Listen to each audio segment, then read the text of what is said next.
my grandparents, came to America on May 15, 1902.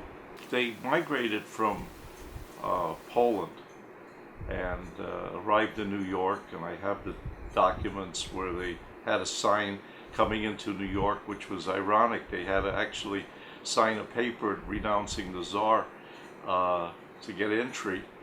And my grandfather, they described his appearance as dark.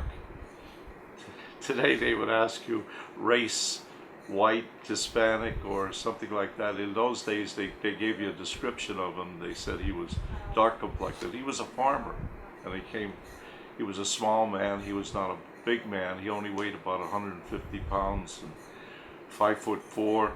Yeah, my grandmother was a plump sort of lady. In fact, my mother resembles her very much so when you put their pictures side by side. It was just very interesting. He secured work in the coal mines, which a lot of people did around here. They lived in a coal house, I call it a coal company property that they would rent to the miners at a reduced rate, which I thought was a great idea. Everybody was poor. My mom was the real storyteller.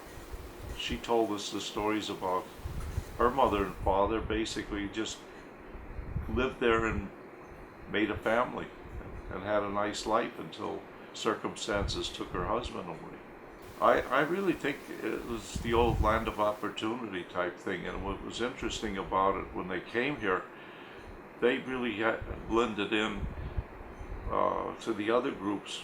Speech-wise, they studied the language. I mean, they did everything they had to do. They signed all the papers. They worked.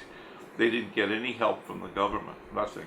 Not a dime. There was no such thing as you came and got any help dollar-wise for rent or for food or food stamps or anything like that. There was no such thing. The sad part about my family was we didn't have anything really from our grandparents. Pictures of their children when they took it. Everything we have from our grandparents really is like a studio picture. It was taken by a photographer. So my grandmother, grandfather, and her brother, my mother and her brothers, that was all there was. There's a couple pictures. And no history, no artifacts, nothing that they could bring over. In fact, when they came, they probably just came with a suitcase. And that's probably the way they showed up in the United States. So it was very sad as far as having, you say, material things, but it's enough.